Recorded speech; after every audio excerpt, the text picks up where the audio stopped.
C'est une triste réalité, de nombreuses églises et chapelles sont aujourd'hui laissées à l'abandon ou mises en vente en France. La cause, le coût élevé des travaux nécessaires à leur restauration. À Goussainville, c'est un tout autre choix qui a été fait par la municipalité, soucieuse de préserver son histoire. Une alternative rendue possible grâce au concours du Conseil général et de la Direction régionale des affaires culturelles qui participent financièrement, par le biais de subventions, à la rénovation de ce très bel édifice dont une première phase avait été entreprise il y a déjà quelques années. Donc la première tranche qui a été faite il y a quelques années a consisté à mettre des étaiements à l'intérieur, donc des ouvrages provisoires pour éviter qu'il y ait des morceaux qui s'effondrent. Il faut dire que cette église, qui date des 15e et 16e siècles, recèle de nombreux trésors, longtemps laissés à l'abandon après la désertion du village.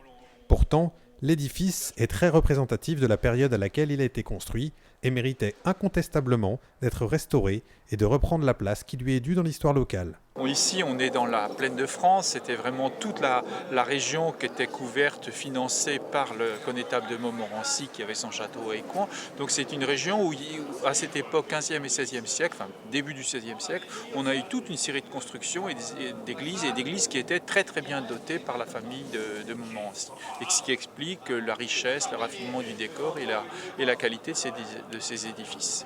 La phase actuelle de la restauration est essentielle puisqu'elle concerne les fondations de l'édifice.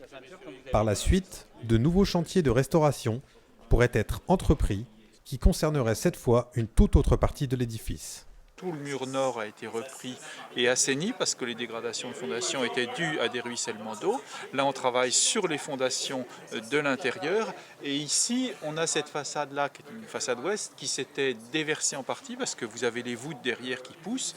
Et donc, pour contrebuter cette poussée des voûtes, on a reconstruit ces deux grands contreforts qui permettent vraiment bien de caler la façade et d'éviter que les voûtes continuent à pousser.